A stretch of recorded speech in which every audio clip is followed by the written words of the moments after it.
एक जमाना था कि जब भारत के लिए विराट कोहली चाहे T20I फॉर्मेट हो या फिर टेस्ट का फॉर्मेट हो, मुख्य रूप से T20 फॉर्मेट में लगातार वो रन चेजेस करते थे और किंग कोहली इसलिए उनको नहीं कहा जाता था क्योंकि वो अभी भी ओडीआई फॉर्मेट तो खेले हैं लेकिन एक तरीके से चेज मशीन और जो दिमाग में उनके कैलकुलेटर था उस तरीके से उस पहचान के तौर पर वो जाने जाते थे। लेकिन अब T20I फॉर्मेट में विराट कोहली तो नहीं है, लेकिन उनकी जगह लगता है कि संजू सैमसन ने पूरी कर दी है। जिस तरीके से संजू सैमसन ने पेशेंस दिखाया और जिस तरीके से अपनी प्रिपरेशंस को बेहतर किया, उन्होंने कल वेस्टइंडीज के अगेंस्ट जो पारी खेली 97 रनों की, जिसमें 50 गेंदों में मात्र 50 गेंदों में उन्होंने 97 नाबाद रन बनाए और वो भारत की जीत में अहम भूमिका उन्होंने निभाई। संजू सैमसन की अगर मैं बात करूं तो पहले एक समय ये भी आ गया था कि ये 2024 के विश्व कप अभियान के बाद जब भारत ने जीता, उसके बाद भारत ने एक तरीके से तय किया कि राहुल द्रविड़ के जाने के बाद गौतम गंभीर की कोचिंग के अंडर एक नए टेम्पलेट पर काम किया जाएगा और उसी के तहत संजू सैमसन और अभिषेक शर्मा की जोड़ी लगातार ताबड़तोड़ रन बनाती रही। चाहे दक्षिण अफ्रीका हो चाहे ऑस्ट्रेलिया हो, हर जगह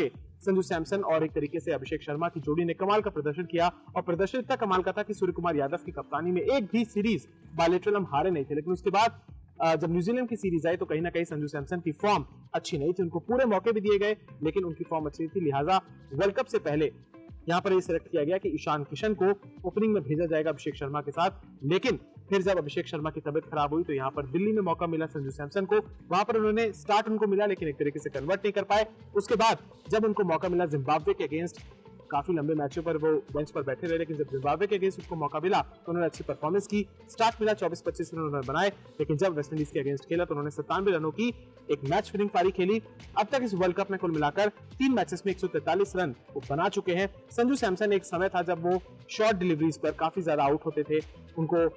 जो गेंदबाज थे वो लगातार बाउंसर्स लगाते, लेकिन उन्होंने उस तकनीक पर काम किया। बीते 10 साल से वो इस पूरे के पूरे सिस्टम में भी मौजूद है, लेकिन कहीं ना कहीं संजू सैमसन धैर्य, पेशेंस और एक तरीके से आप ये कह सकते हैं कि छोटी शहर से आकर भी उनके अंदर वो जज्बा है। साउथ इंडिया से वो आते हैं, त्रिवेंद्रम में उनका जन्म हुआ, केरल में, और कहीं ना कहीं उनके अंदर वो पारंपरिक ओल्ड स्कूल थॉट वाली चीजें हैं, वो टेक्निक उनके पास मौजूद है। प्रॉपर बल्लेबाज इस तरीके का होता है वो लगातार उनके पास है और सबसे अच्छी बात उनके अंदर जो है वो लगातार अपनी त्रुटियों को नजरअंदाज नहीं करते, बल्कि अपने जो उनके अंदर जो भी फ्लॉज है उनको दूर करते हैं, वेल प्रिपेयर्ड रहते हैं और सबसे बड़ी बात पेशेंस उनके अंदर बहुत है। बहुत सारे ऐसे टूर्नामेंट्स रहे जहां पर उनको एक तरीके से सिलेक्ट तो किया गया स्क्वाड में, लेकिन उनको मैचेस नहीं खिलाए गए, लेकिन फिर भी उन्होंने अपनी तमाम चीजों को खोया नहीं, छोड़ा नहीं और आज देखिए वो भारत के सबसे बड़े मैच विनर साबित हुए।